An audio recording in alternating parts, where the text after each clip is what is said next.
Welcome to our video here on evaluating limits, calculus concept we've been talking about here briefly. We've used tables and graphs so far to evaluate limits. We're going to go into the algebraic approach for evaluating limits. Before we get into too much of that, let's look at some properties of limits, though. They're pretty straightforward.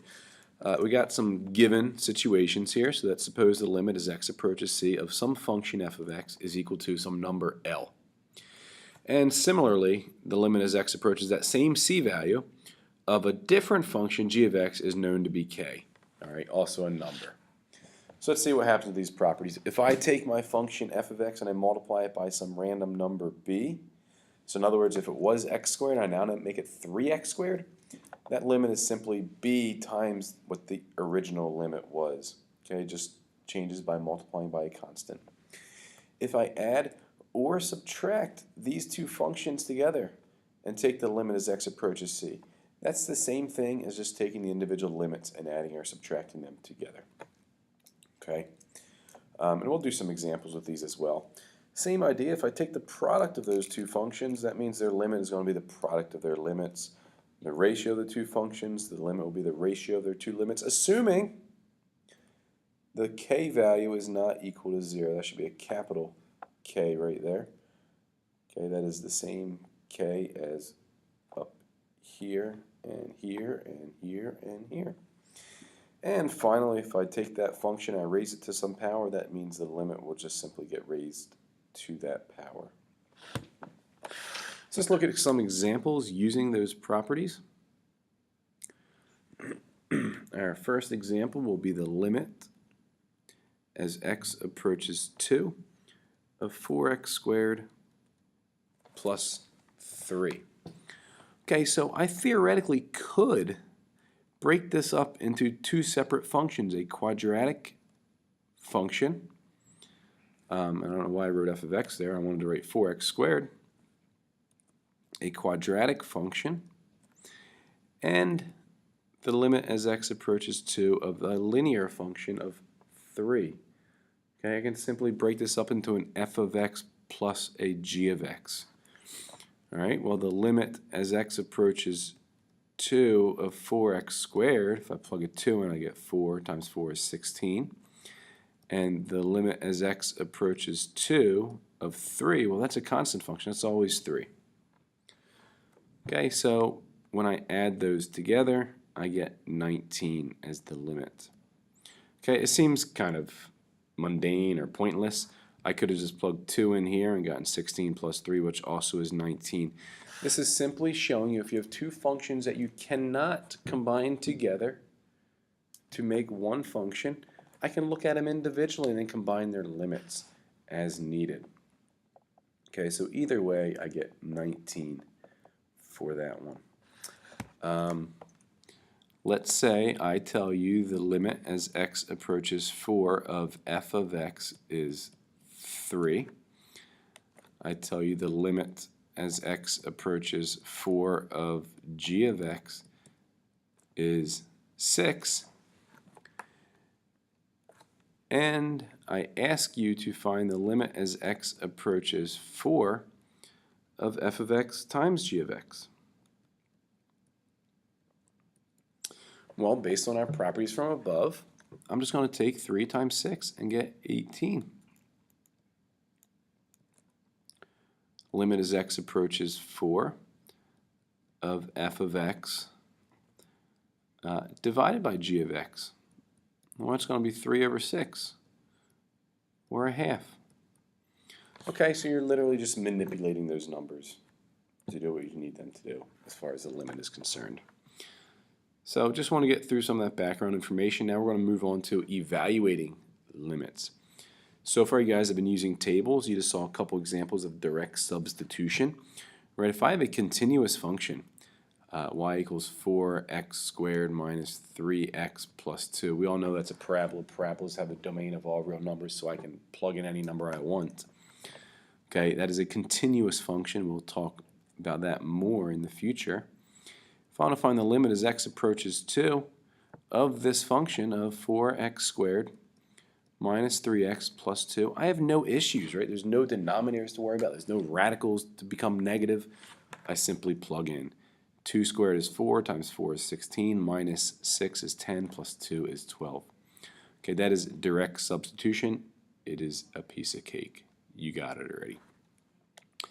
Dividing out. We've done some examples of dividing out here already as well. I'm going to reference the classwork you did the other day. And we had the tables, and you were asked to graph to check your answers. The very first problem was the limit as x approaches 2 of x minus 2 over x squared minus x minus 2. And he used the table and he found the value to be 1/3.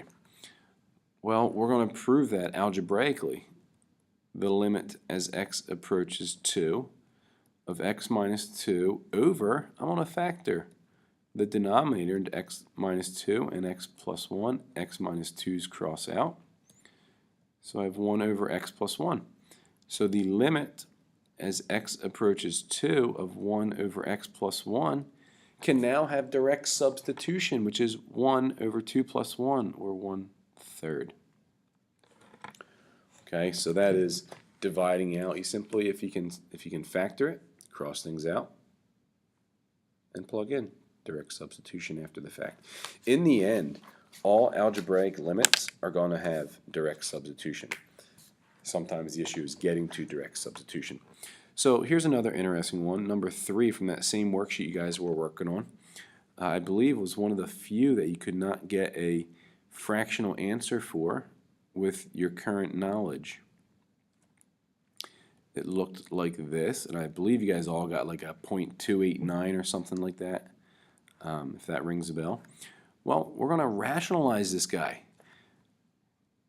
And we saw in previous examples where we rationalized the numerator. It seems like a weird concept because you guys have always rationalized denominators. Well, in calculus, you do things a little differently. You've learned all the processes, and now you get to apply them. And sometimes what you typically did is not what necessarily is best. So we're going to rationalize the numerator by multiplying by the conjugate. Notice this is now a positive and not a negative. So I have the limit as x approaches 0. So when I multiply these two, the square roots cancel.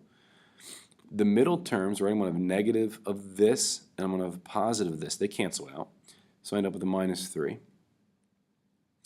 And the denominator, here's the key, never distribute in the denominator.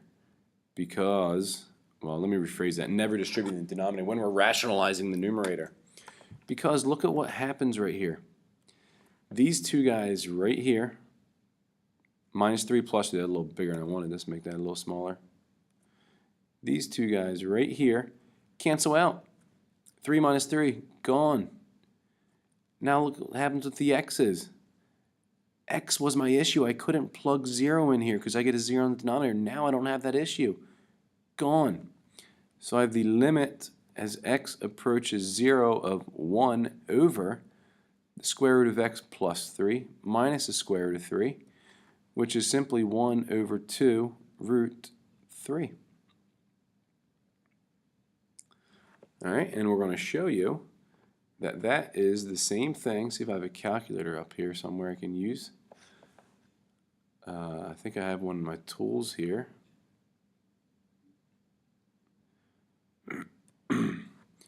Well, I think I'm going to have to do this. 2 times the square root of 3.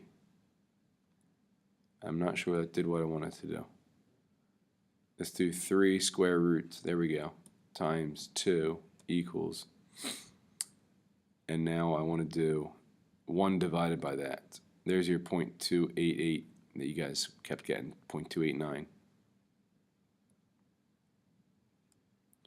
All right, so no longer do we need a decimal approximation for that, like our table gave us. Tables are tedious and monotonous. They're a last resort. Okay, we got algebra to do. So now, the last thing you guys had done were the tables. Okay, you've seen them before. I don't think I need to go over them again.